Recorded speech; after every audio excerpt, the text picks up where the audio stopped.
Mapagpalang araw po sa inyong lahat. Ngayon po ay araw ng Biyernes, ika-16 ng Enero. Pakinggan po natin ngayon ang mabuting balita ng Panginoon. Pagbasa mula sa unang aklat ni Samuel. Noong mga araw na iyon, ang matatanda ng Israel ay nagsadya kay Samuel sa Rama at kanilang sinabi, "Matanda na kayo. Ang mga anak naman ninyo'y ayaw sumunod sa inyong mga bakas.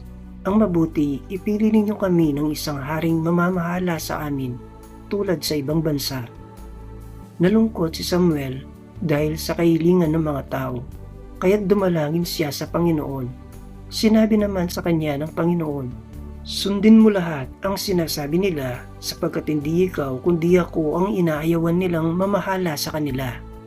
Lahat ng sinabi ng Panginoon kay Samuel ay sinabi nito sa mga Israelita.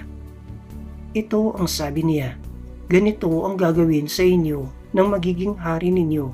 Kukunin niya ang mga anak ninyong lalaki upang gawing kawal, ang iba'y sakay ng karwaheng pandigma, ang iba'y mangangabayo at ang iba na may lakad ng mangunguna sa pagsalakay.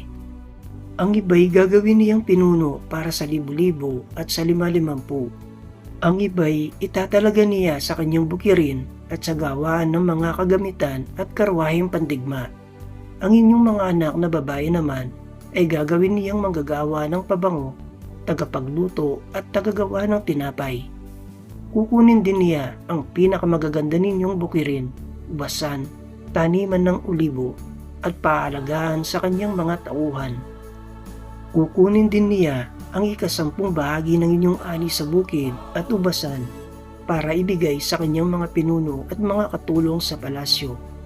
Kukunin niya pati ang inyong mga alila, babae at lalaki, ang pinakamagaganda ninyong baka, kabayo at asno. Kukunin din ang inyong kawan at kayo'y gagawin niyang alipin. Pagdating ng araw na iyon, idadaing ninyo sa Panginoon ang inyong hari na kayo na rin ang pumili, ngunit hindi niya kayo pakikinggan." Hindi rin pinansin ng mga Israelita ang sinabi ni Samuel. Sa halip, sinabi nila, "Kahit ano ang gawin sa amin, ay ibig pa rin naming hari ang mamahala sa amin. Sa gayon, matutulad kami sa ibang bansa, pamamahalaan kami ng isang haring magtatanggol sa amin laban sa mga kaaway." Ang lahat ng ito ay sinabi ni Samuel sa Panginoon. Sinabi naman sa kanya ng Panginoon, "Sundin mo ang gusto nila, bigyan mo sila ng hari." Ang salita ng Diyos. Salamat sa Diyos. Salmong tugunan. Pag-ibig mong walang maliw ay lagi kong sasambitin. Mapalad ang taong sa iyo'y sumasamba. Sa pagsamba nila'y inaawitan ka at sa pag-ibig mo'y namumuhay sila. Sa buong maghapon, ika'y pinupuri. Ang katarungan mo'y siyang sinasabi. Pag-ibig mong walang maliw ay lagi kong sasambitin. Ang tagumpay namin ay iyong kaloob, dahilan sa iyong kagandahang loob. Pagkat pinili mo, iyong hari namin, kaloob mo ito, banal ng Israel. Pag-ibig mong walang maliw ay lagi kong sasambitin. Aleluya, aleluya, narito at dumating na isang dakilang propeta, sugo ng Diyos sa bayan niya. Aleluya, aleluya. Ang mabuting balita ng Panginoon ayon kay San Marcos.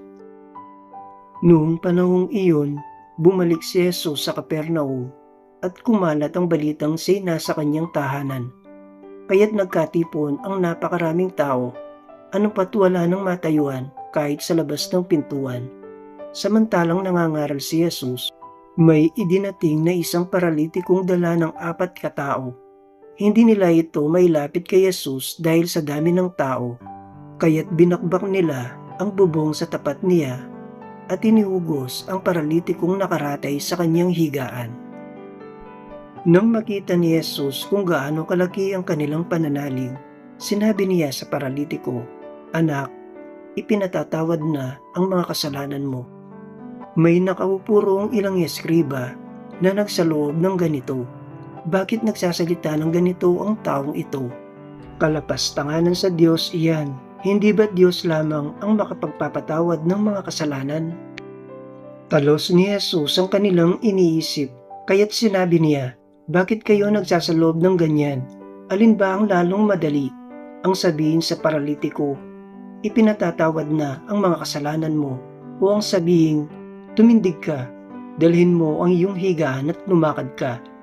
Patutunayan ko sa inyo na dito sa lupa, ang anak ng tao ay may kapangyarihang magpatawad ng mga kasalanan. Sinabi niya sa paralitiko, tumindig ka, dalhin mo ang iyong higaan at umuwi ka.